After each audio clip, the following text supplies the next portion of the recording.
Let's go, guys. It is April 3rd, 2024. This is episode 31 of the LA Poker Roundup. And no, it was not an April Fool's joke. We actually, somehow, I don't know how, but we got Maria Ho in the house. As always, I am your host, Ty Dobberton, along with my co host, Derek Kwan. And we What's up, have everyone? we have got a great show lined up for you here. So, Maria, thank you so much for joining us. We could not be more excited. And for the two or three of you out there who do not know who Maria is, let me just give you a quick rundown. Maria is currently in the top five, the all-time money list for female poker players on Hendon, with over 5 million in total cashes. And Wow. she is the youngest to ever be inducted into the Women in Poker Hall of Fame. She has a WPT title and so many other accomplishments it's hard to list, but let's just talk about a few. Like, for instance, just in the last year, she finished third in the Mystery Millions down at the World Series of Poker Bahamas. She won the debut season of Game of Gold. I don't know if any of you watched that show. But if you didn't go back, spoiler alert. And just a couple weeks ago, actually, she just won the Celebrity Poker Tour game night, which was a blast to watch. And she had, I hope you have it. I really want to see a massive belt for the champion there. That was great. Not only, not only is she just a fantastic, accomplished poker player, Maria's also a decorated broadcaster, and she's called the action for all the big names out there: the World Series of Poker, Poker Stars, WPT, Poker Go, everybody. And if that wasn't enough, she also has been on several reality TV shows such as The Amazing Race and Deal or No Deal, and I'm sure plenty others that I'm just missing. So welcome, thank you, welcome, Maria. Thank you. I'm happy to be here. We forgot to tell everybody that it was an April Fool's joke, but then I felt really bad that people thought it was serious. So then I decided to come on, which is how you guys got me on the show. That's it. That was too much to explain, so we just tried to keep it simple. Yeah, yeah. So there it is, guys. Just reach for the stars. Just put something ridiculous out there, and maybe your dreams can come true. So and also for some of you who may not know, Maria is actually local to LA. This is one of her this is kind of where you got your start in poker. Is that correct? Yeah. I mean, I felt like I really cut my teeth at Commerce and, played all over LA, of course, the Bike, Hollywood Park, Gardens. So this was really where I got my start when I was playing professionally in the beginning. Obviously, I travel all over for tournaments, but now when I am back in LA, I'm really looking for more opportunities to play poker back home. Yeah. I'm kind of curious to just get. I moved out to LA about 7 years ago, and I know Derek's been here grinding cash for quite a bit. But I'm curious what your take is on what was poker like in LA back when you got your start. I have so many stories I about bet. just like the mecca of poker, which was LA back when, I first started. It was 2005 or so, when I first started getting into poker more seriously. And back then, I mean, you would walk into Commerce and there would be like 80 tables Yeah. of poker going. Game selection was never a problem. You had all the options in the world in terms of different games you wanted to play, different mixes. It's where I learned mix games. Even Commerce and LA in general is the home of, different mix game formats that came up that got discovered and invented at the tables in LA. Yeah. So it's just, so interesting to kind of think about what a big part of poker history, in essence, LA has to offer, but now it kind of has fallen from that top spot that it used to be at. But, like, I really do enjoy kind of growing up in the game in LA because I felt like it made me tougher. Like, let's be honest, the players, some of the dealer abuse, it's not, Yeah. they call it LA's Not very much. friendliest. I'm not sure if it was all the Um, time. You definitely saw some shit, but it made me really tough. It gave me really thick skin. I feel like I've had a lot of insults hurled at me early on in my poker career, but it just made me tougher and it just made me want to beat them more. So I'm not really mad about my experience, but it's just funny to look back and think about that, and just think about how far the game has come and think about about, where I'm at now poker wise. But I still just have very fond memories of it in general. I'm curious, what was Yeah, your favorite place to play back then? Or, Um, I mean, I think I have to just say Commerce just because there were the most games there. At that time, it's like if you wanted to get a good game and you wanted to play any kind of games, you would go there because you knew that they would have it running and it would be spread. yeah. I do remember back then. I mean, it's a shame now. I'm not sure how recently you've been to the Bike or the Commerce, but it's like all the cash game tables are gone and they're just kind of filled up with like baccarat tables and things like that. So it is a shame to how far we've fallen since its heyday. But not all, like a third. that's a lot. But speaking of like back then, um, you've been in poker in a long time. So how do you feel like for women players specifically? Like how has that improved, since you first started? And do you feel like right now is it a better environment for women than it was back then? Generally speaking, I have seen some improvements, Mm, but I still think we have a long way to go. I think that if I could envision back then what I thought poker would be like for women now in terms of maybe the numbers, in terms of how much of the field we represent. I think I would have mm, bet money that it would be way more than it is today. yeah. So I think something is still missing. I Mm, mean, it's funny, I definitely get asked this question a lot, and I wish I had the solution, but I do think it starts with the environment that you play in. And I say this time and time again, it's not just about women players, it's also about new players, and it's also about recreational players. I feel like the environment is very off-putting for them. I feel like, unfortunately, in a game where it is meant to be adversarial and there is that psychological factor of intimidation, basically, that gives you an edge, I think, of course, it's almost understandable, sadly, that some players are going to use everything in their arsenal to perhaps, get an edge on another player, or, create an environment that makes it easier for them to win or do better against certain opponents. But I think that everybody knows that it's better for the poker community and the ecosystem if there's always new players coming in and people that just enjoy the game as a whole. Like, I love this game so much. I don't want to see it die. I mean, I don't think we're in a place where that's going to be an issue, but that doesn't mean that we can't create a more welcoming and a more friendly environment for players to play in.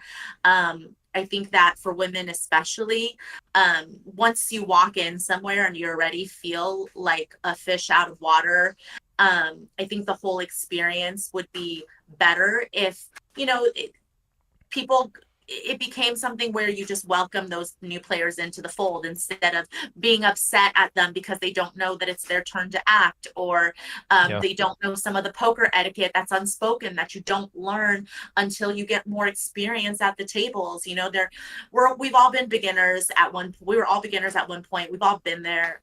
So I just think it's a little bit of a mindset shift for some players who maybe don't think about it from the other side.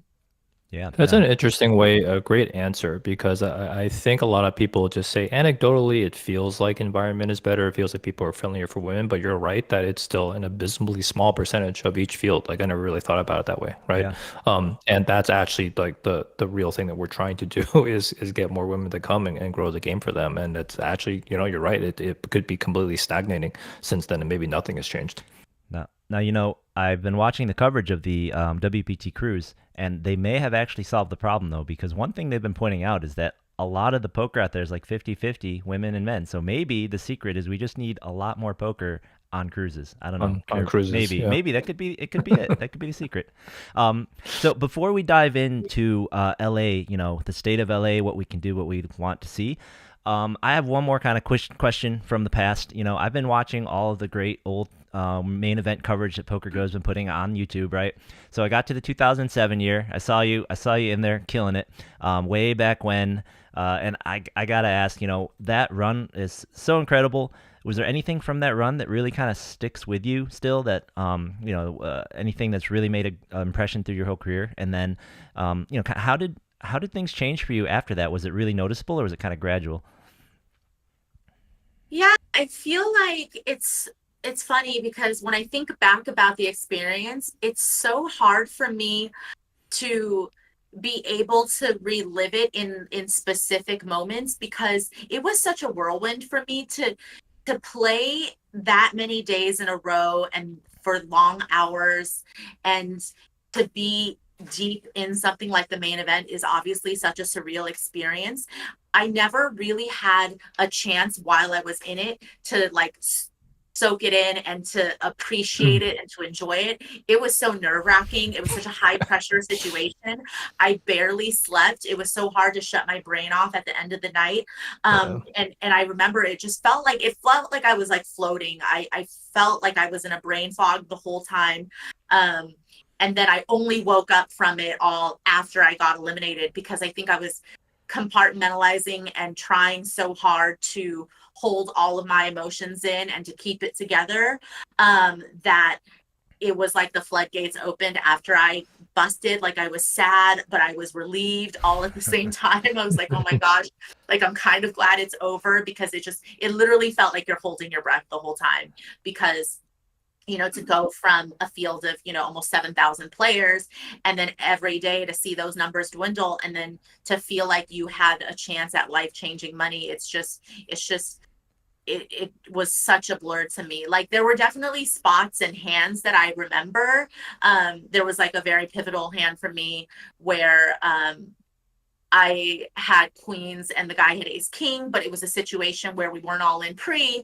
And so I was trying to determine, it was like an all low flop, if he had aces or kings, or if he had, it was like a 4-bet pot pre. There was just so many different things involved. And it's kind of where I got my infamous like foot tell off of this person because he was sitting right next to me and he was wearing flip-flops and it looked like he was holding a lot of tension in his feet. So I was like, oh my gosh, this guy doesn't have it. He doesn't have aces or he doesn't have kings. He was super tense. And then I called it off with queens. Oh my gosh, I Five never heard that tells. Yeah, before. I actually haven't heard that story either. I don't tell that story very often, but like anytime I am asked about the main event, like I think about that hand The specifically. foot tell. Exactly. That was really deep. There was like 150 players left. It was from my tournament life.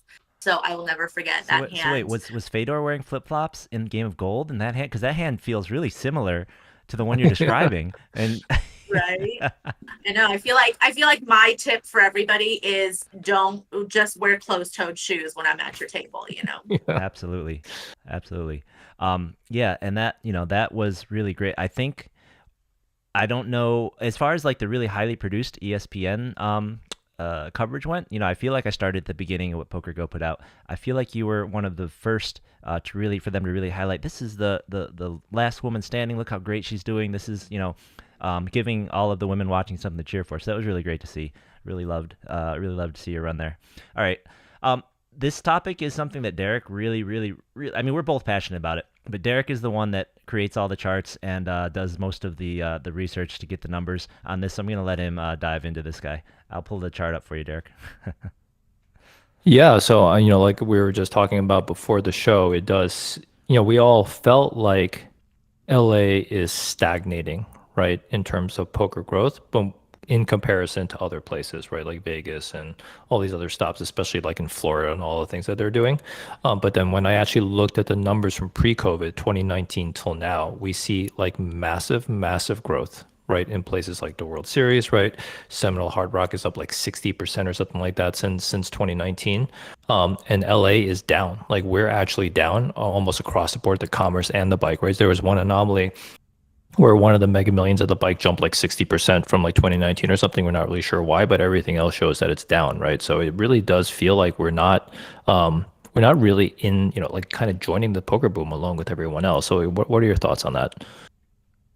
Yeah, so it's interesting because I obviously haven't delved as deep into it as you guys have, and obviously I haven't been on the scene and on the ground in LA as much as you guys are, but um but I just noticed just from the offerings, right? Like as a traveling tournament pro, and I'm looking ahead and looking at how to plan out my schedule for the year, I always feel like there's nothing going on in LA that Yeah. I want to play, right? And even though I'm local, which is crazy, like it's almost Yeah. as if I would rather fly somewhere else to play Right. something because it's better value, or because they have a good guarantee and all of those things.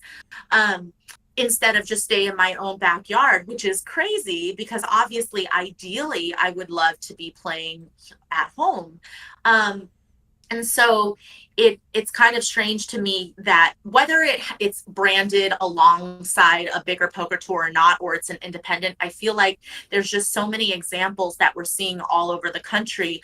I mean, Win is the best example of having an Yeah. independent series like the Win Millions, and they do so well. And when you think about that, that really just comes down to the player experience that they offered. Win Millions didn't start with the huge fields and the huge guarantees they have now. They really started because they wanted to offer something in-house, because they had a really good setup, to create a big poker tournament series there. But when you think about all the places in LA, we have the ability to do that. We have the space, we have the player pools, there's plenty of players out here. And so I think it's a part of poker. Maybe the higher ups and the executives here don't value poker as much in terms of the money that it brings in for them. But they're also not as focused on the player experience as maybe they used to be, or maybe as they should be. Like poker players and consumers in general, we are so much more savvier now, especially in the age Yeah. of social media, Mm-hmm. than we ever were. And word travels so quickly. If somebody has a bad experience, if there's a bad ruling because of a bad TD or whatever the case may be, that spreads like wildfire. And if social media has taught us anything, is that like there's bad and there's good, but the good part of it is that complaints either get addressed really quickly or they're just ignored, but they're out there for everybody to see. And so I think it's like you get all of this immediate feedback that you need to do something amazing, and then it's just about who wants to step up and do it. Right. Yeah, and on the flip side, hopefully good feedback also spreads throughout the internet, right? So we actually, right around when we were trying to get you to come on, we saw that you had nothing but rave reviews for the guys up in the Thunder Valley Poker Room, which is another California casino. Now, I was really curious, and one of the questions we had was, well, what types of things do they do that we're not doing, right? What types of things, as a traveling tournament pro, right? Let's say you lived in San Francisco instead of here. What kinds of things what is your top list of things you would like to see that would make you think, hey, I want to go down there and play?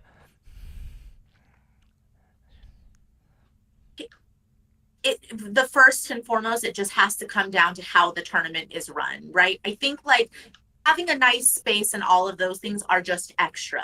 Like, yes, I get that Win is an amazing place to play. I get that Thunder Valley, it was beautiful. That room is new. They expanded, it's clean.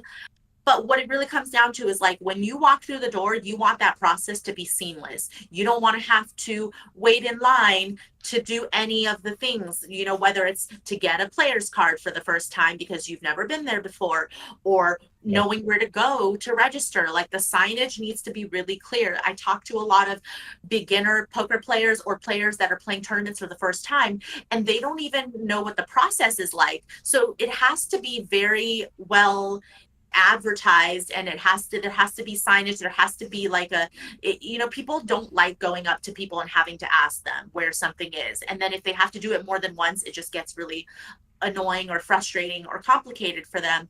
So it's like knowing where to go to register, having everything be right there, and then having the tournament staff super knowledgeable, not only about, whether they use TDA rules or they have their own in-house rules, but, you never want to end up being on the bad end of a bad ruling, because that really hurts the player experience. It's about the ease of how quickly they're able to consolidate the field between breaking down tables, between bringing players. A lot of recreational and new players, they don't like playing shorthanded, and they get very upset when it looks like, they're not breaking tables fast enough and bringing players in, especially when sometimes bust outs can happen really quickly. And so at Thunder Valley, they were using Poker Atlas versus Bravo, which was incredible. I don't know if I've ever played in a tournament where they used Poker Atlas. I played in a lot of EPTs, and PokerStars does a great job, and their system is automated. I'm not really sure if that's a system they created themselves, but all of that is, on a mobile phone where they can literally see and tell you what your table number is. It's not physical seat cards anymore. Is that Poker Atlas, or is that the Poker Stars one that you're describing? I'm sorry? Is that the Poker Stars or the Poker Atlas one you're describing? That was at Poker Stars. Poker Stars one? But at Thunder Valley, they also had it using Poker Atlas, where not only could you, get your table draw, your new draw really quickly, but also you could see your chip counts and other people's chip counts, and those were constantly being updated.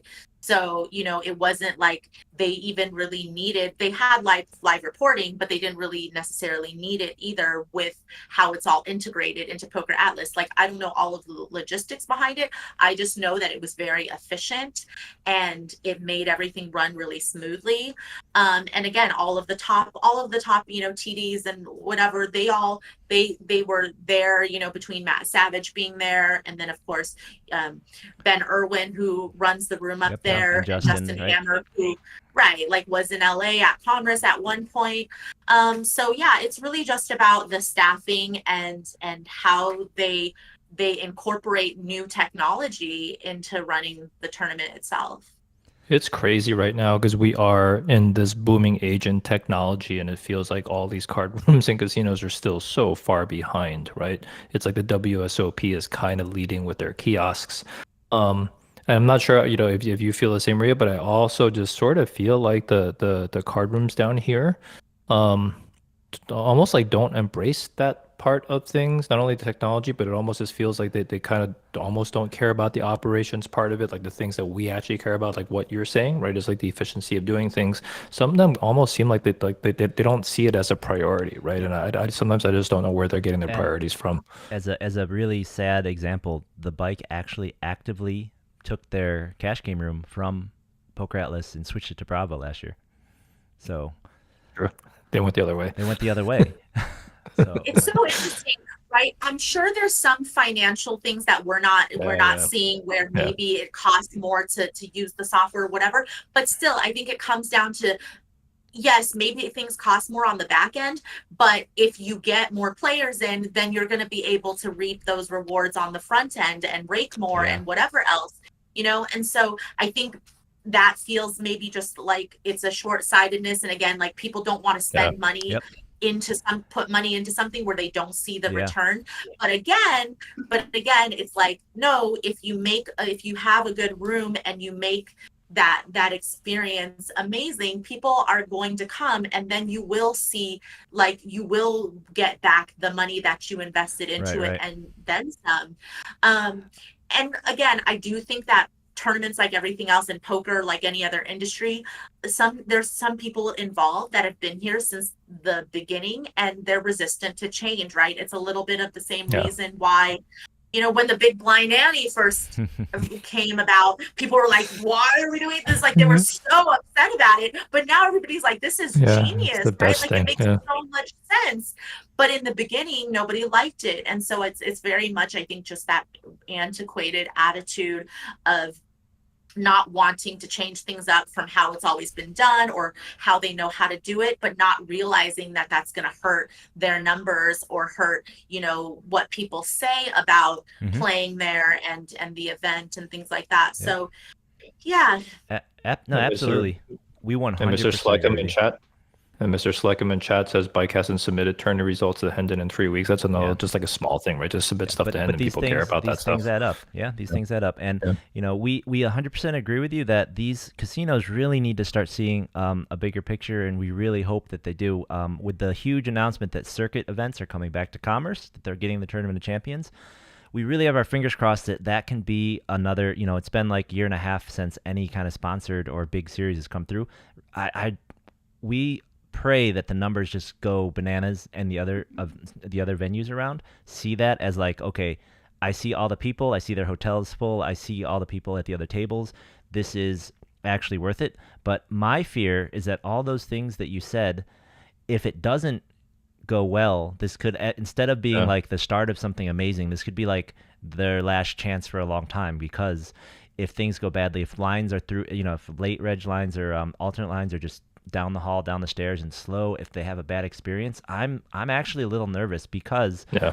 we just lost our tournament director and they haven't announced a new one yet. So we don't even know who's running this boots on the ground at Commerce. So I don't know what you think, Derek, or maybe Yeah, yeah. exactly the same. I mean, like it's not just getting new people to come in; it's retaining them, right? And you retain them with all the stuff that Maria said. I mean, Maria, what are your thoughts on that? I mean, I'm not sure when the last time you played at the Commerce was. Are you planning on, hanging around Yeah, are for the you coming? Are you WSOP coming for this series? series? Yeah, I mean, for me, every year before the World Series, I like to kind of chill. So I'm always home like the few weeks leading up to it. So I will be here. And I'll definitely, I'm planning to go out and play a couple of these events. Um, but yeah, like you guys said, I think a lot of it will have to do with how well it's actually run. So I hope that, obviously, even though they just announced it pretty recently, this has been in the works behind the scenes for a while. So I really hope that they're getting their ducks in a row in terms of making sure that they're going to be ready and they're going to be prepared for a series of hopefully a huge magnitude, and like you said, be in a spot where they're going to be able to handle the capacity potentially and all of those things, so that people will walk away from this feeling good about coming back again. And so I think the onus is just going to be up to the people in charge over there, that they're really going to take this seriously, and that they feel like, okay, we're not just going to do this for the sake of doing this. We actually really want to make it like an incredible series, and we actually want to make a statement that we're back and it's not just going to be this one-time thing.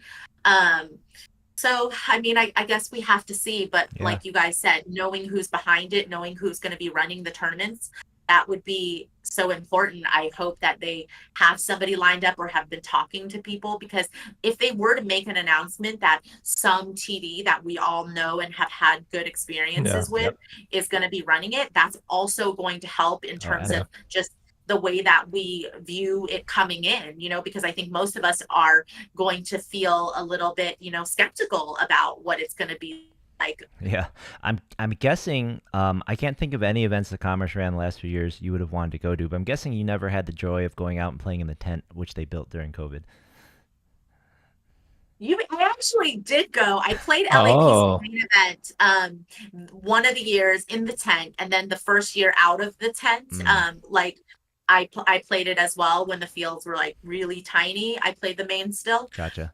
Um, and I actually did have a bad experience. I don't really want to name any names, but we didn't do a redraw when we got down to the final three or two Uh tables, huh. which I thought it's just very standard and very Yeah. typical yeah. that you're either going to do a redraw at 27 or at 18, depending on how big the field is and whatever. Yep. But they chose not to do that, which I think it was pretty insane, and I definitely argued my point about why that's important. And they didn't do a redraw. They wouldn't even do a redraw overnight.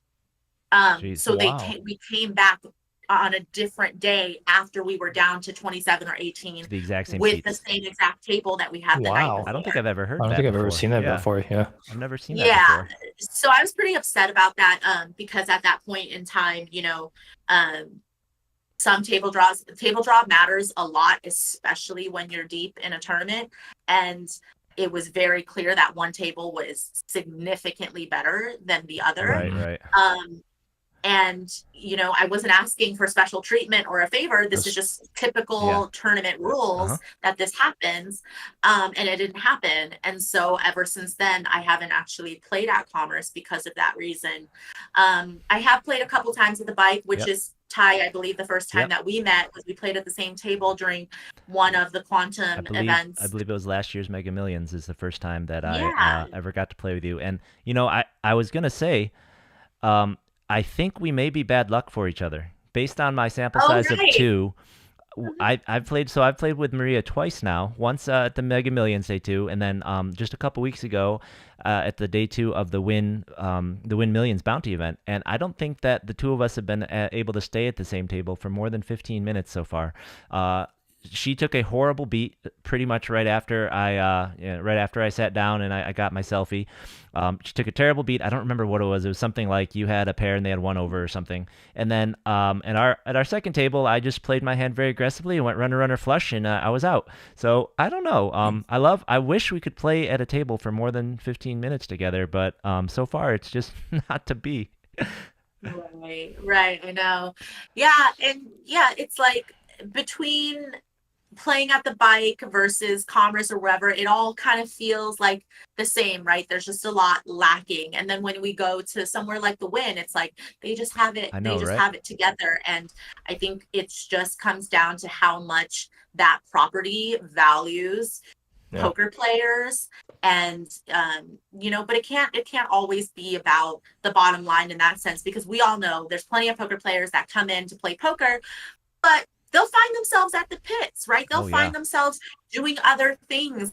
And so you do still want to get poker players in the door. I understand that there's bigger money makers out there at the games wise, but I still just think that people are being really short-sighted about the potential that having a lot of poker players in a room could bring. Yeah, the number of poker players that I see going over to just do a couple of hands of Baccarat on our breaks is insane. It's crazy. Yeah. I can't tell you the number of times I've had a guy walk back and be like, dude, I just hit a dragon. It's like we had a 10-minute break. What are you doing? We're at a 10-minute break. I mean, when you look at, they just need to look at the evidence out there, right? I mean, the Seminole Hard Rock had $7 million, over $7 million for their main. That's insane. They're not a WBT, or WSOP event. It's a standalone event, and they grew it to $7 million, right?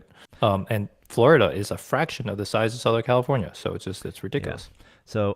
So it's interesting when we were kind of talking about how can we open the lines and try and if not work with, at least make sure and verify that these guys are listening, that our venues are listening, right? And that's honestly, that's part of why Derek and I started this podcast. Part of it was to make sure, try and shine a light and give the local players their props. And the other part was to try and get the opinions out, right? So maybe in our best case scenario, maybe there's something someone's doing, one of these venues is doing that nobody likes and they just don't know, right? Maybe we can get it out there and stuff like that.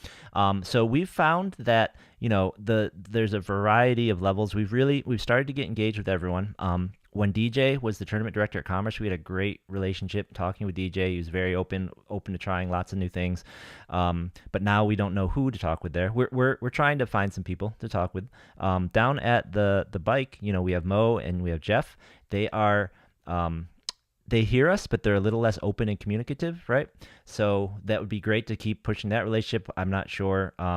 We don't have a good plan yet, but we're trying. And then over at the Gardens, I'm not sure if you played the WPT a year ago at the Gardens, but Kevin over at the Gardens has been Kevin's great. Fantastic. We we all really love what Kevin is doing over there and what he's trying to do. I feel like with a bigger room, he could really make that place kind of feel like the Win of LA right now. Just the way he really feels like he cares about his tournament players, and he cares about poker down there, and that he has leeway to do some things about it, right? That's part of the problem that DJ was running into, is he felt like he didn't have the permission, quote unquote, to do some of the things he wanted to do, right? So what do you think we can do to try and either amplify our voice or get the ear of the right people, or try and get is there anything you think we can do as LA players, or as even as us, like anything we could do better to try and get these guys attention? Just wanted to jump back real quick and piggyback off of what you're saying about Kevin. I love Kevin, and I have played at Gardens a couple of times, and I did feel like he runs a really, really good room and series over there. So I hope that he continues to do more of that. And I also understand that people are all having to answer to somebody else, right? Like a lot of the times they are not the last decision maker in the chain. So some of this, of course, they might be fighting for it behind the scenes, but they can't push it through because of the bureaucracy. So, I understand that the fault's not always going to be maybe on the people who we see as the faces of these rooms, poker wise, but about your question about kind of what you guys could be doing. I mean, first of all, I think it's super cool that you guys are doing this podcast. I love that you guys are, trying to give LA players some shine. I feel like the thing for me is like, I don't even know where I would have been in poker if I didn't have if I didn't get all of the practice and I didn't get all the reps in LA, because poker was booming so much. This was the place that everybody played at. And so I felt like I got so much experience under my belt. So I felt really lucky that I had that. And I want LA players to have kind of what I had when I was coming up in the game. And so I love what you guys are doing. I love that you guys seem really passionate about it. I know that there's local players in LA that have been around for so long that are still grinding, that, they were playing when I was first playing. And I know that they always still stay local. A lot of them, they don't really travel further than Vegas. And so they're really dedicated to kind of doing their thing over here. And so I really want to support that. But I think what you guys could do is like, just rally the troops, right? I feel like the difference kind of between me and you guys is, even though I am an LA local, I am not as in touch with the players on the scene now as you guys are. You guys are seeing them on a much more regular basis. And so you guys also know who some of these people are, like who are the people that, feel the same way that you guys do and want to see the changes that you guys want to see being made. Because I think there's strength in numbers, and it's also like money talks, right? So like who are some of the people that are playing a lot of the, not just tournaments, but who are some of the people that are in the cash games all the time, paying a lot of rake, and maybe have a little bit of a stronger relationship because of that with some of the people that we need to be talking to. But, I'm happy to help where I can, whether that is, talking to some of these higher ups. Like I obviously have known Mo for years, right? Like Mo was there when I first started. And, I know some of the people that run some of these places. And so maybe if it's hard sometimes to get through to them, or to get our foot in the door, or to make them kind of listen, I'm definitely happy to help with that. But then you guys are the ones whose feedback matters, because they're going to be like, oh, Maria's just coming in here when she doesn't really know what goes on day in and day out, but you guys do. You're in the coalition. Yeah, no doubt. You're officially You're officially in. Can we do a secret handshake? Absolutely, We'll but make we're gonna have to do it afterwards, though. We don't want all these guys in the chat to be in. They're gonna at least have to like buy a hat or something. Derek's got all these merchandise aspirations, so we're gonna have to keep them off for a minute. Okay. No, those are definitely great suggestions, and we are we appreciate your support. I think that like I said, it's just incredible to have support of names and personalities like yourself around here, and we really do hope to see you around more and playing a lot more. I'm chalking it up to variance. I'd really like a chance for us to go a lot longer on the same table, and get that bad luck off. We know you are a little bit pressed for time tonight, so I would like to, if you guys don't mind, jump over to a couple other topics. Maybe we can swing back around if we have time. But I know one thing I saw also on Twitter in the last week or two. For instance, your sister has a book out that you have been singing the praise of, right? Is that something you would like to tell the folks about, or tell me about? I've only read the name. Yeah, so my sister, she is a clinical psychologist. She's a professor at Pepperdine. She has her own private practice. She also has done a lot of different media in the field of psychology. She's also been expert witnesses on, either civil or criminal cases. She does it all, but she somehow has also found time to write a few books. She's co-authored one, but then she's written two by herself. This is her second one. It's called The New Rules of Attachment, and she really is passionate about helping people. You know, I'm just sitting here at the poker table trying to take people's money, but my sister is doing God's work out there, you guys. So I really want to support her in that endeavor. But also I think it's super cool because psychologically, from that standpoint, you know, she's doing it on this level, but poker obviously has a lot of psychology involved as well. So I like to think that that's kind of where me and my sister's path have crossed and intersected in our career paths. And I feel like I've always had a passion for psychology as well, which is why I think poker intrigued me, because of that level of psychology that it takes in the game, but also for your own personal mindset when you play. So yeah, and also if I think I tweeted about this a couple of days ago, but if people buy a copy of my sister's book, I'm putting them in the drawing for to win 3% free roll of my main event, WSOP main event this year, which is, you know, more than it's. I mean, I would never sell at face, people, so it's more than a $300 value. Okay, right? And no it's one like sells a $23 book, so it's a pretty good deal. And you know, it's not. It's like people have a 1 in 30 chance or something right now. I think we've had 30 people take me up on this. So. But yeah, so definitely get out there and get this book, man. New Rules this is Attachment. Maria Ho is giving away 3% of the main. So you got to go out there and get it. I saw where can Rampage, where can they get it, Maria? Is it on Amazon? Yep, sorry. Yeah, Amazon, Audible. She narrated her own audiobook. So yeah, I saw Rampage Snap took you up on this offer. That man knows EV when he sees it, and he's been having a tough year, so I understand. Though, you know, honestly, the only reason I didn't was I felt like I was stealing from you if I did that. So. Well, you know, other people have already they're making it. I'm making it okay to steal from me, basically. So it's fine. Go All right. Go ahead. Yep. So yeah, guys, get out there, check out the book. It sounds fantastic, and it's basically free. I mean, like, you do EV value, that's definitely free. All right. Then the other thing I really wanted to talk to you a little bit about while we had you was, you know, Game of Gold. I mean, in my mind, it was one of the biggest things to happen in poker last year. So much fun. We were rooting for you so hard. As soon as you took the chip lead, I was telling everyone, like, Derek and his friends were doing pools, and they were picking, you know, jungle. They're picking all the big time. Like, Maria has all the chips, and she's freaking Maria Ho. She's gonna win. Dare you guys? She's gonna win. Pick me. I would have picked you. I didn't want to get into their pool, but I told Derek, like, you should pick Maria. Like, how could you not take her? She has all the chips. I didn't have first pick. I had last pick, so it's not my fault. She just wins these things. So congratulations. This show was amazing. This is the first poker show I've been able to get my wife Emily to watch more than one episode of. She was very invested. She's very she loved watching. I loved watching all the back rooms. They're so much fun. So I have a couple questions. You know, so when did you know you were gonna do the show? You guys filmed this so many years ago, but like, in relation to when you went over to create a film, when did you know you were gonna be in? The last person to say yes. So I think I was asked maybe 5 months before. I know they were talking to a lot of people during the World Series 2 years ago, and then they filmed it in late October of that year.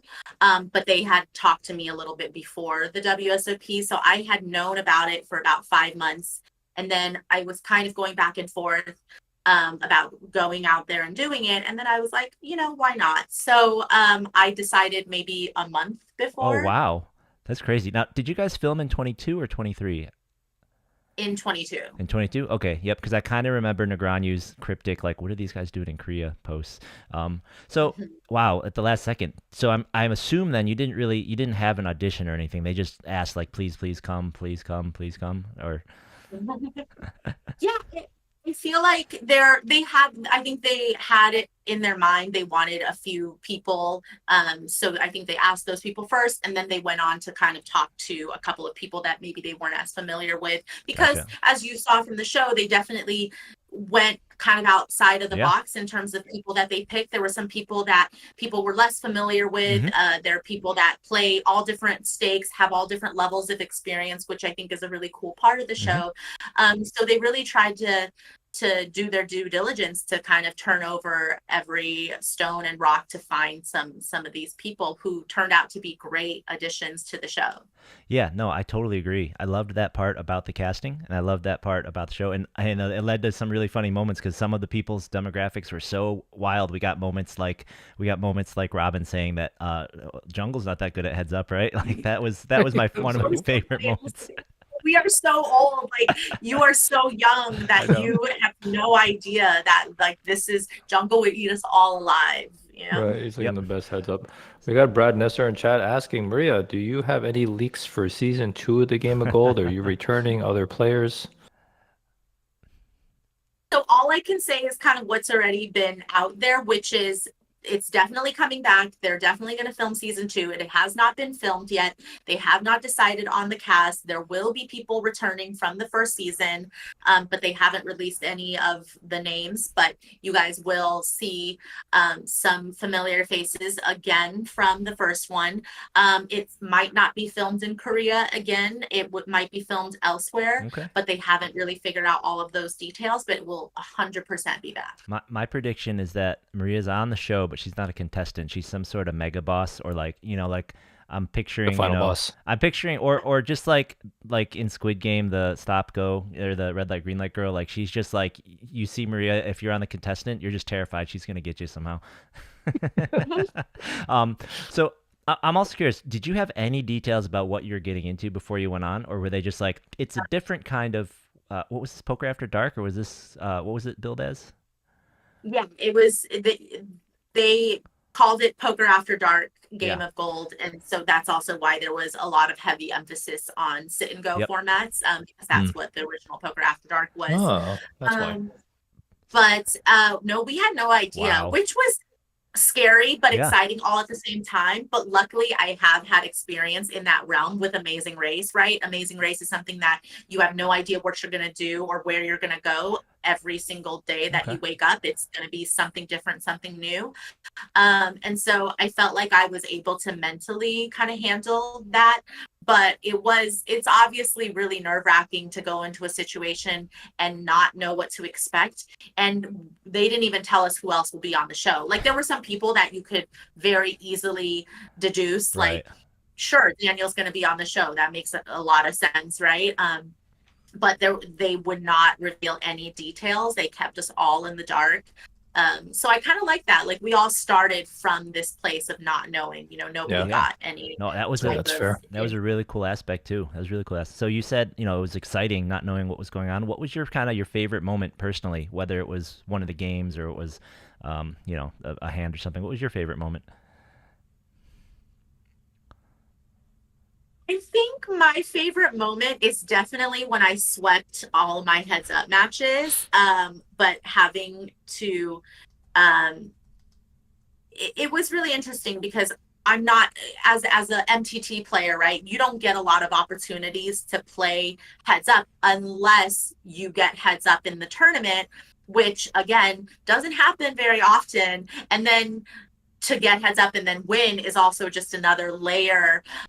So it's not that I came in thinking, oh, I'm going to be this heads up beast, especially when there were a few players that are extremely good at heads up. Yeah. So it felt really good to kind of be in that situation. And I felt like I leaned really heavily on my ability to adapt very quickly to my opponents, to also kind of exploit maybe in the case of Jungle, right? I think he underestimated me a little bit in our heads up match when I swept.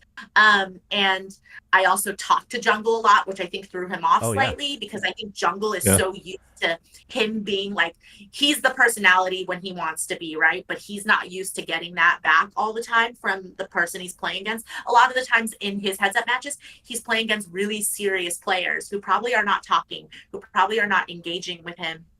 And so I think I was just happy with the way that I handled that situation and just that was great. kind of bobbing and weaving between my different opponents. Those were definitely some of my favorite moments. You just harassing Jungle and just watching him being like, I don't know what to do here, guys. I loved watching the two of you play. It was so much fun watching you guys interact with each other. Yeah. I had a lot of fun playing him. So we have a question in the chat from Brad Nesser. or I'm sorry, from Steve Lidner. From Steve Lidner, he's curious. Why do you still live here in Los Angeles when this has got to be one of the top 3 or 4 worst tax places for a poker player to live, right? Why don't you just say you live in Vegas? I did Vegas for a while actually, but I live in LA because all of my family and my friends are still here. So it just made sense for me to come back here. But obviously, from a tax standpoint, it's kind of brutal. Yeah. And also from a live poker standpoint, That's pretty Well, bad. we're gonna but fix that though. We have four exactly. 1Ks happening in the next Give me 3 a weeks, reason to four stay, weeks, people. something like that. Okay. And we're getting close to the end of our time. I know you have to go soon, but there's one question that I selfishly really want to make sure we ask. Derek and I will be commentating at Live at Commerce this Sunday, and this is the first time we've ever been in the booth. As a award-winning professional commentator, broadcaster, you got some advice for us? How can we not suck? Oh, by the way, that you guys have interviewed me in this podcast in general, that you guys are going to do a great job. Like a lot of it is about the chemistry you have with your broadcast partner. That is so, so important. I mean, a perfect example of that is Ollie and Nick, right? And Yeah. so a lot of it is like, do you guys mesh well? Does your, talking styles mesh well? Do you guys have kind of two different personalities? I think it's good for you guys to be in two different lanes, right? Personality wise, Ali's kind of like the crazy off the wall guy, and Nick's the one kind of always shutting him down. And Nick is so cool and calm and collected, right? So I think that really helps. But I mean, I think the best piece of advice I could give you guys is just act like you're talking to your friends, right? I think sometimes I remember when I first started, actually, I had this broadcaster voice. I had like all of these, like, I thought like I had to be really straight laced. I thought I couldn't really show my personality, but I also like put on this like weird voice, like, hello, welcome to the, like it was very weird. But now like I'm so much more relaxed. And I think that that's really helped. It's just, yeah, and make sure you're not talking above or over them, right? It's like it's so important to, I think some commentators, they just want to show how smart they are or how much they know about the game, but it's really about making sure the viewers are getting something out of it strategy wise, but that you're not like you're trying to break down very complex strategy, and sometimes you don't have a lot of time to do it. And so don't try to, overthink it, but also don't try to cram all of the knowledge down their throats. Let stuff breathe too. Like don't talk over the players. Always make sure that you're letting, like, when the players are talking, just lay out. And it's okay, because I know like there's this awkwardness where I think players when people are starting out broadcasting and doing commentary, they're like, oh, but like I don't want dead air time, or it's so weird if I'm just quiet. But it's actually not. Like it's actually nice when there's just like some pause to let everything breathe and to kind of hear the ambient noise. As a viewer and a listener, much more enjoyable that way. All right. But you guys got this. That's a lot to think about for the first time, but I appreciate it. I'll watch this section over. We will take notes.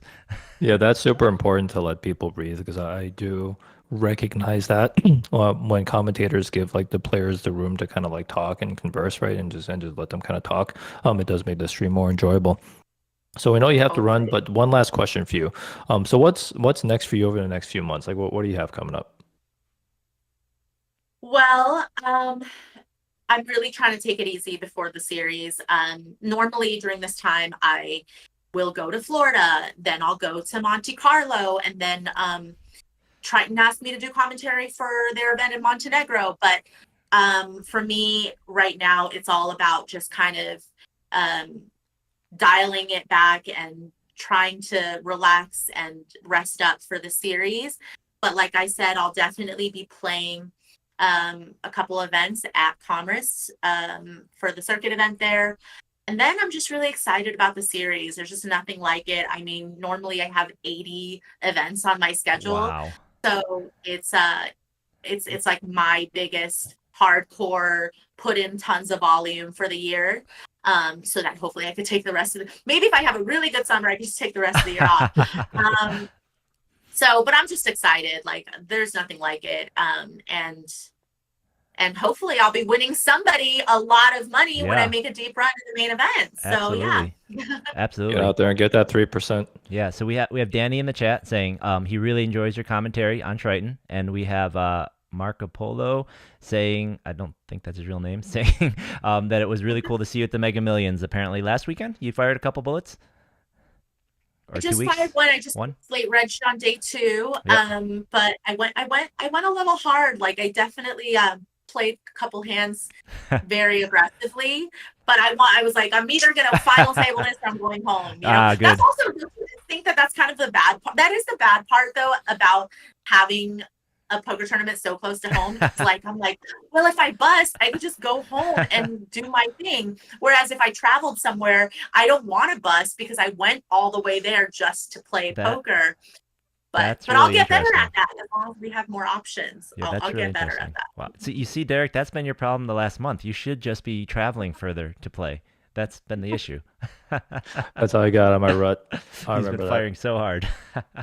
All right. Okay. Well, thank you so much, Maria. We will let you Maria. go. It's been amazing. We can't thank you enough. And now that you're gonna stay local a little more often, anytime you got something you want to say, you want to come on, please, we'll have you on every week if you want. So yeah, just hopefully we'll see you out there at Commerce. We'll be out there a couple times. I'm gonna be in there trying my best to get some cash. I don't know if I'm gonna make it. I probably won't, but I'm gonna try at least for half the month. And we'll see you. We will see you out there. We will. For all of you out there, we'll talk a little more about it in a minute. They're gonna be streaming the bounty event, the main event, and the Tournament of Champions. So GG Poker will be doing all that streaming. So maybe they'll call you up to do commentary since you're local. Who knows? I don't know. We'll see. So it's been a pleasure. Thank you so much for dropping by. And we'll have to chat more about our coalition because we're going to make this happen. Yes. We will. Take care, you. guys. Thank you so much, Maria. Secret handshakes. We'll figure it out. Yep. Bye. Thank you. All right. Wow, that was fantastic. I can't believe Awesome. I can't believe she came on the show. I thought that would be like, call my PR people, beg, what else can we do? But that's great. She's local. She really cares about the local ecosystem. She really cares about the local events. This is fantastic. This is fantastic. I really learned a lot about being interviewed and talking. She's just such a good talker and very articulate. No ums, no anything. Very just polished. Yeah. Impressive. I will. I can't remember from that old coverage. I wonder, being from SoCal, if she was someone who said like a lot. But definitely a fantastic speaker. Check out her book. Get that free roll, guys. Just check out her Twitter, her X. All you got to do is buy the book and put proof that you bought it on there, and you're entered into the drawing for the free roll. Yep. Okay, well, we're not going to be topping that, but we do have some results from the last week, and I tell you, we have some pretty good ones. Tell you the truth, we have a local who has now punched their ticket into the Tournament of Champions. So why don't we just dive right into some of this? We got a lot to cover. So congratulations to, I believe he goes by Mel, but Von Trey Gardner wins his first ring. He was up there at the very last chance, the very last event of the WSP circuit happening up at the Horseshoe this past week. Got himself a ring. So congratulations. Congratulations, buddy. Yeah, ring is a hard thing to get. So you'll recognize these two. And not only that, but Rachel is slated to play live at Commerce while we're doing commentary this weekend. So we're going to be seeing more of these guys for sure. Awesome. Congratulations. And then the other thing, of course, that's been going on is we are nearing the end, but we still have 2 weeks left of the, what month is it? The Winning on the Green. And congratulations to Vuong Do winning the 1100 from this past weekend. Man, this guy, he is killing it. He is having a year like no other. He, if you recall, also took down the 1100 for the on the 4th of January, I believe, over at the Gardens. So holy cow, 2 first places, 2 1100s in 3 months. Congratulations, man. Way to go. Yeah, real good player, and it's good to see these good players get through. I've been actually playing with Bong randomly a whole bunch of times. Like I put in so much tournament volume with this guy, oddly, over the years. But yeah, he just seems to be keeping his game sharp. Plays like super solid. Again, another player that seems to play like relatively mistake-free poker. poker. Yeah. So not surprised to see his success. Absolutely. I punted some chips off to him at the Gardens, and I actually made a pretty good run in this event. I got through to 13th place, and I only really played one hand with Wong, but he put me in a bad spot. I ended up having to fold a hand that I was not expecting to fold before the river, but yeah, he definitely was putting the heat on. I guess they chopped it up, so it was 85,000 for the first place and 70,000 for second place. So second place, congratulations to Cheng Su Lei. He got 70,000 for second place in this chop. So way to go. Let me go Yeah, I through. punted some chips at this guy, trying to bluff him off a a bluff check raise, and he actually called me all the way down to the river with bottom pair. But then I kind of Soul didn't read. blast. I didn't blast the river like 1.5x pot. I don't actually know if he would have folded. So, but Gotcha. congrats to him. Glad he used those chips. I played a significant number of hours on the day two with him.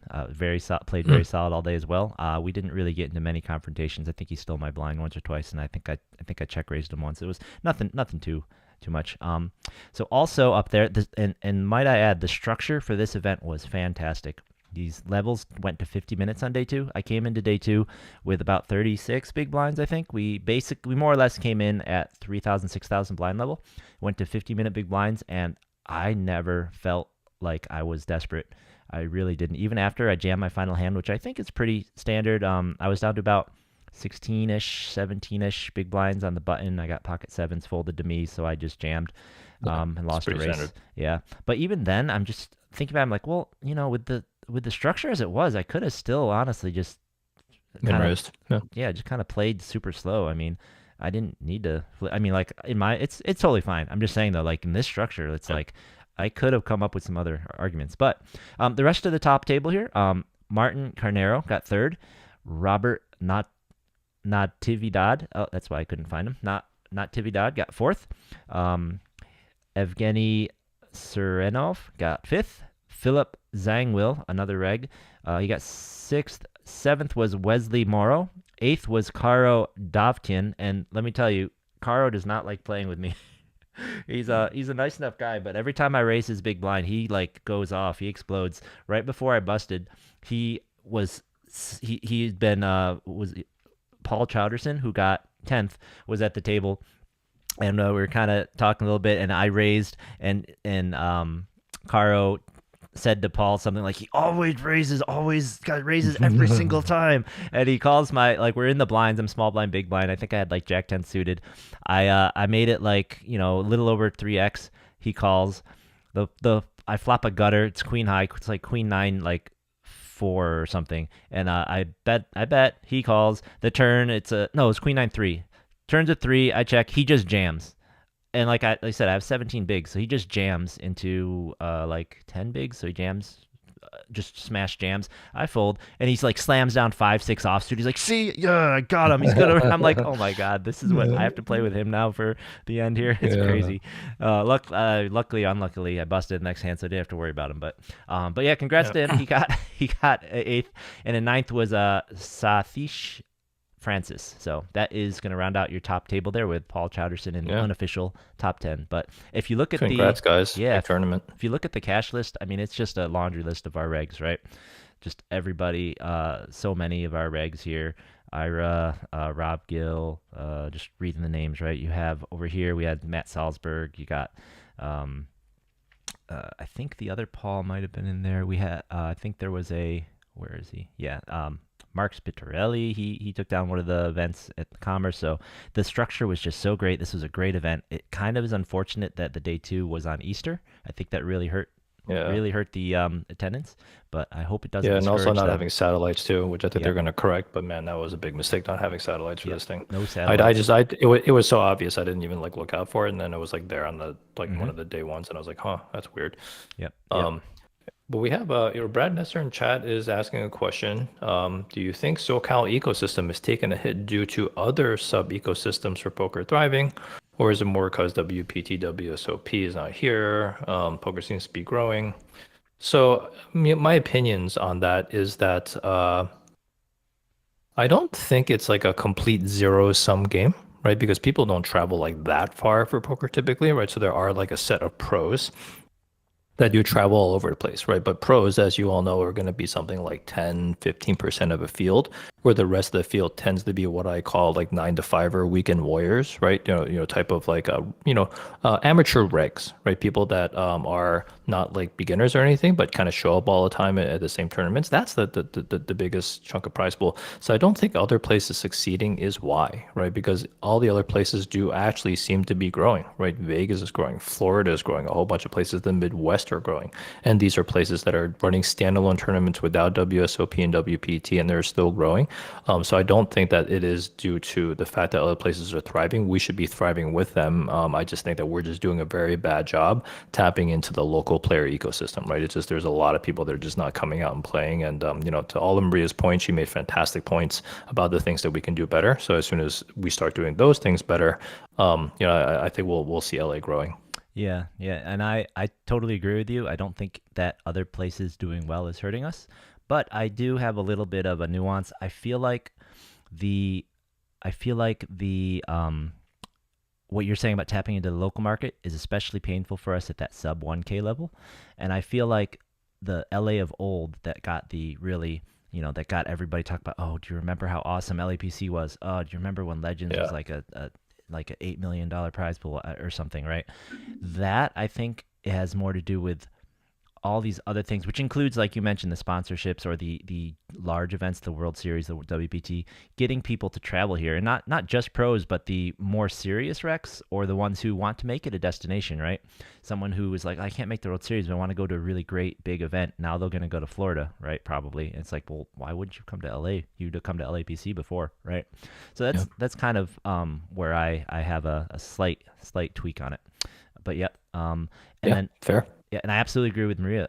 If you think, just thinking about talking with all of you guys out there playing and my own complaints, we all kind of love the Gardens, and I feel like they have the fewest complaints that come up like that. But every single series, there's at least 5 or 6 people that I hear just kind of, even if they're not specifically talking to me, just explode about something like, there was this one, like you said, this one ruling. I know just the other time, Jesse was telling me about a non-table break, non-table redraw thing that was bothering him, and or it's like, oh, there's, like you said, the reg line, the other time the alternate line was insane, and it's like just this bad Yeah. experience. There's all of these series have some kind of bad experience, or like if it's with the bike, it's like, well, we're about to cover it, but like they keep changing things, or they added an extra flight, or they added a thing, or they did this other stuff, right?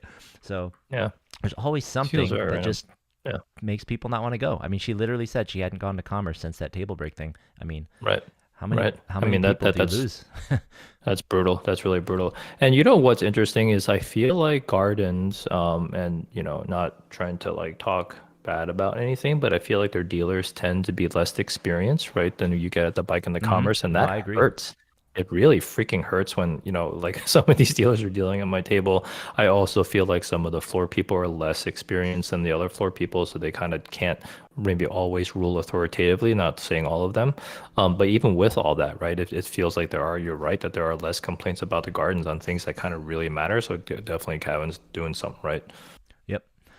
So we got our fingers crossed there, and and as we'll cover in a minute, Kevin extended the spring series another 2 weeks, so we're gonna have some more events there. So yeah, let's hit a couple more of these results. So still going through the events from the winning of the green last week.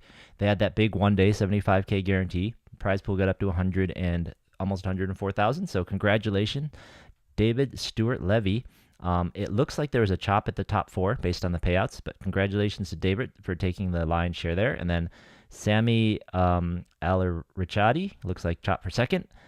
Hein Van Thatch got third, and Guang Min Lee got fourth in that chop. So congrats to them. It looks like Congrats, everyone. Elvin Bayo Santos, one of the brothers there. He was the last one out before they chopped. I'm not sure if he was refusing to chop or if they just didn't want to yet, but he got fifth. Congrats. And then German Valdez, Florentino Montero, Elon Lambez, and Fergat. I'm not trying that one. Congratulations to those guys to round out the final table. The other event happened. So we had a couple more events. Let me get through these results. The Super Stack, this was from Monday, I believe. They had 121 entries. So congratulations to Robert Sarabikian. He got first place in that. And Michael Hofstadter with 3 T's. Is that right? Wow, that's a lot of T's. Hofstadter got second. Mark Fiorentino got third, and then Anthony Gaxiola got fourth. So congratulations to all of those guys. Then Congrats, after guys. that, we have the Heroes event. Familiar name, Craig Chait took down the Heroes event. Oh, nice. Yep, and we'll Good see. job, Craig. Sean Did not got know that. fifth. Jorge Alba got second. Some other familiar names here. Congrats to all these fellas. So way to go, Craig. And then I'm gonna skip to the next mixed event just for the similarity. But congratulations, friend of the pod, Adam Kipnis gets another win in the mixed game events. And another one that's crushing, I think, in the triple draw. He got first with Shirley getting second, Shirley Rosario, and then you'll see Craig got fifth here, and paid on the bubble, Alan Meyerson. He's adding to his. We were looking it up the other day in the room. Alan has the most caches in the bike according to Hendon, so he's just adding to his number here. So congrats. That's a nice number to have. Like the most number of caches, the bike or the Converse or something. It's a nice number to have. Yeah, and they didn't have to worry about Kathy caching because she is on a boat. She's currently on the she on the cruise. voyage right now? And I don't okay. have the tweet ready, but she final tabled a PLO event out there. I think she got was it fifth? She tweeted. So congrats to her. Unbelievable. Yeah, she's just out there on vacation, final tabling PLO events on the boat. So congrats to her. It feels like it wouldn't be a week of the podcast if we weren't congratulating Kathy on a final table of some sort, doesn't it? And then the last it seems like it's like a rotation between her and Adam, but Adam's also having a fantastic year, so good job, buddy. Yep. And then the last event we have results from here are Tuesday's Mega Stack event. They had 89 players come out, and first place here was Charlie Toe, second Waji Warjebadian, third Sela Vutsim, and fourth Pedro Ramirez. So congratulations to all those guys, and our man Larry, Joe Vile, whatever. The floor man Larry got sixth, so congrats Larry for cashing. Oh, nice, buddy. Yeah, good to see you back out the tables. Yeah, absolutely. So, good to see. This week, let me see. So I covered Adam. Cool. So that is all of the things we have results from this week. So let's see. We're getting a little short on time ourselves. We had Maria on here. That was fantastic. And I have something super fun that Derek whipped up for us. I hope you'll have to tell me. It's the first time we've used it. You're gonna have to tell me if you can hear it.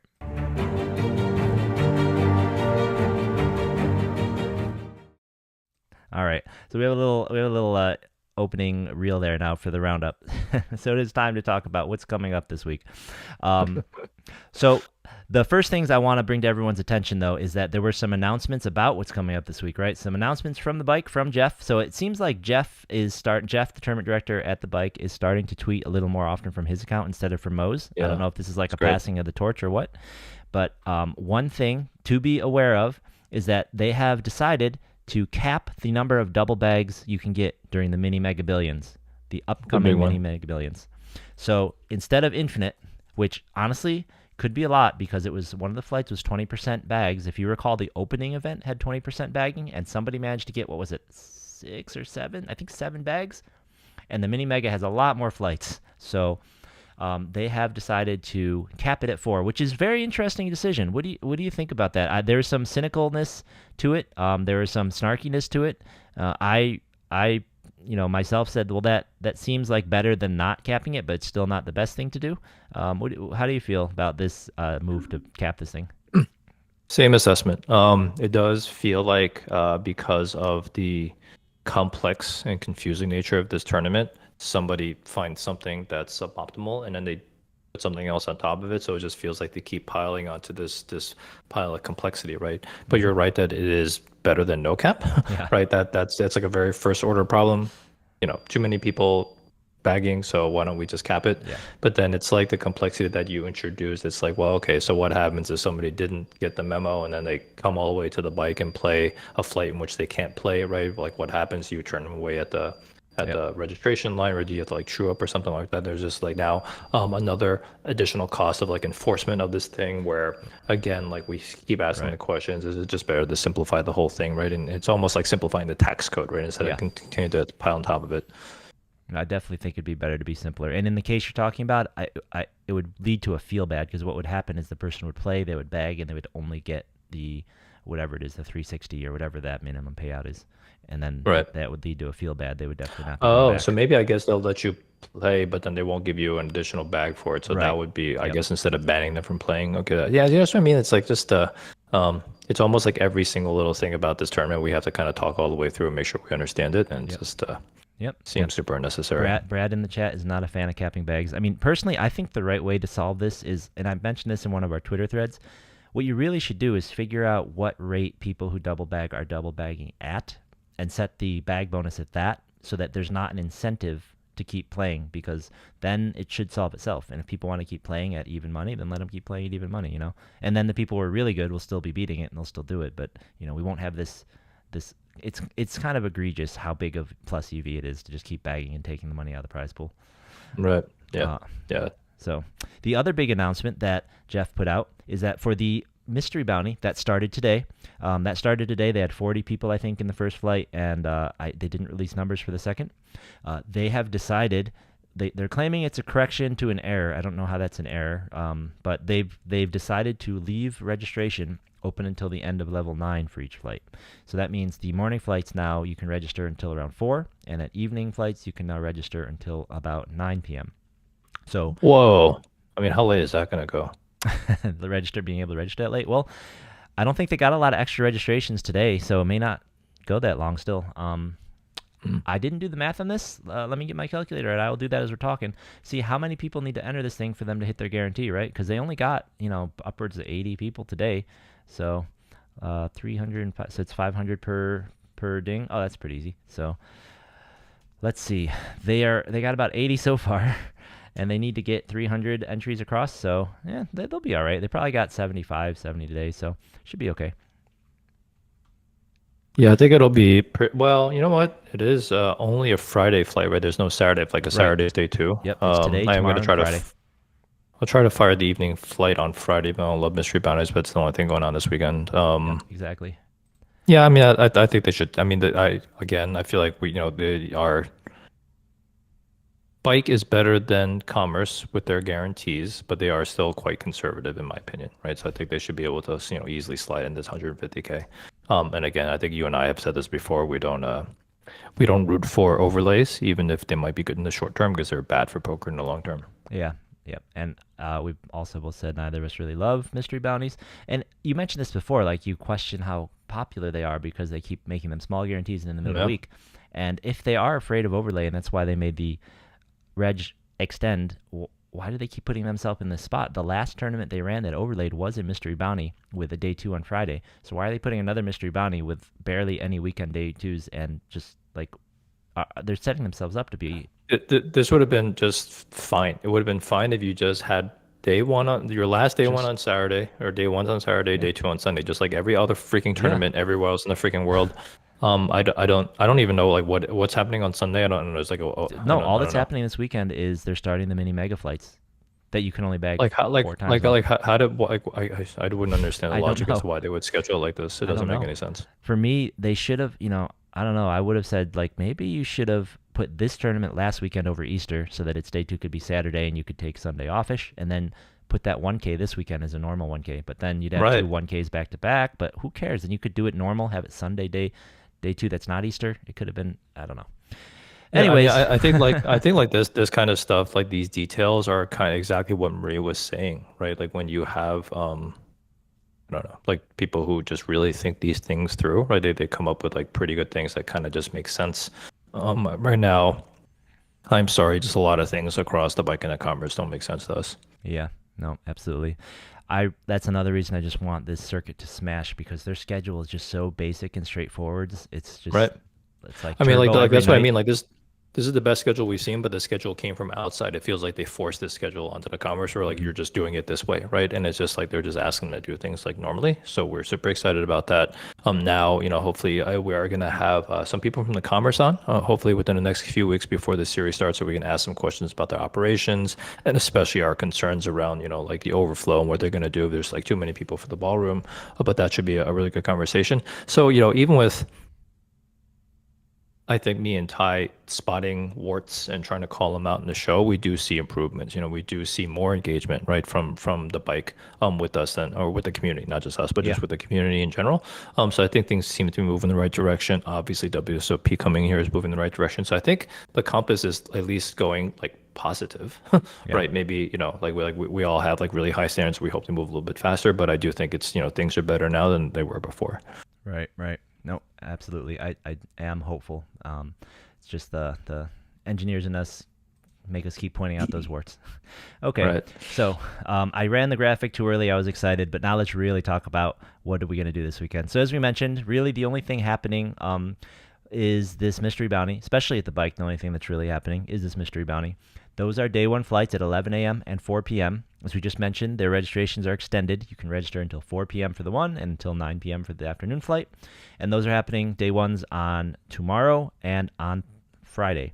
So day two is on Saturday, and then starting Saturday will be the Mini Mega Millions flights, which will continue throughout the week, all the way until next week when we have the Mini Mega Millions day twos on. There's two of them on Saturday and Sunday. Now, around town, Commerce has its regular dailies happening. All the other places, Lucky Lady, the Gardens, they're doing the regular dailies. The most interesting thing for me after that's happening this weekend is man, the calendar on the Hollywood Park page appears to be the wrong one. But I am pretty sure that there is a yeah, dang it, it's March. I'm pretty sure that this weekend there is a fairly large guarantee at Hollywood Park on Sunday. And then next weekend on Sunday, I believe there's also a pretty large guarantee at Hollywood Park. I'm trying to find the graphic because the link on the webpage is not for April, it is for March. So that is, those guys, they really need to, they need somebody to stay on top of the stuff. And Hollywood Park, if you're listening, I know it seems to be your habit to post on the website your schedule on the first of the month.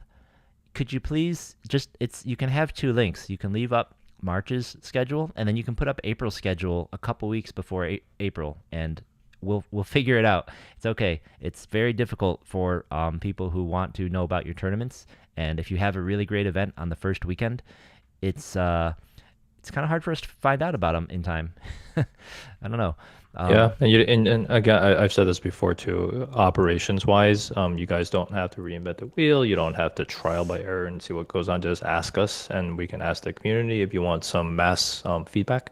But we can just tell you some of these basic things, and it would be much better for the players. To Maria's point. Yeah, right. And I did find the announcement here on their Twitter. So this is what I'm talking about on April 7th.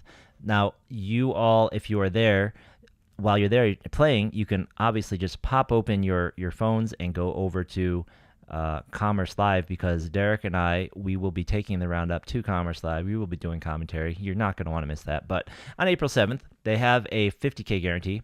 And then next week on April 14th, they will be having a 75K guarantee. So if you don't want to play or you already bagged the Mini Mega, this would be a good one to play. I know my plan is to bag up on Saturday and then come over to Hollywood Park on Sunday for this. So that seems like the optimal play next week. We'll be talking about that again. I'm winning the mystery bounty on Sunday and then just doing the, You think I don't think it's going to go to Sunday. Day two's on Saturday. Oh, no, sorry. I mean mystery bounty on Saturday, because I just keep thinking they would just do it on Sunday. Sorry. Yeah, they would. Win the mystery bounty on Saturday. We'll do the stream on Sunday. Yeah, exactly. Yep. So that's the roundup for this week. And as we've been very, very slyly sliding in there, the next time you can see us and hear us is going to be on that stream, on the Live at Commerce. So get over there to Bally Live, check them out, set a reminder. It's going to be fun. We have a little preview of who's going to be on there, and some of the local tournament players that you play with all the time are going to be on the stream. So you're going to want to watch, see how they play, right? As I mentioned earlier, Mrs. Rachel Gardner there is supposed to be playing, and Matt Salzberg is supposed to be playing on the stream. So we got some, got some folks to root for. Yeah, definitely come out, give us some support, give Bally some support. come hang out with us and chat, drop some stuff that we can talk about. Because me and Ty are doing this for the first time, so we're a little bit nervous. So we'd love to have all our friends over there with us on the stream hanging out. Yeah, no, let's make it a party, guys. Let's make it a party. Maybe they'll ask us to do it again someday, but the only problem for us is we're always playing tournaments on Sunday, but you know, Yeah. it never hurts, never hurts. So please join us. Check it out. It's going to be a great time. We're looking forward to seeing you there. Next week, keep an eye on the Twitter. I think next week we will probably be doing the show on Wednesday again, most likely, but keep an eye on the Twitter and we will let you know. You got anything else? Nope.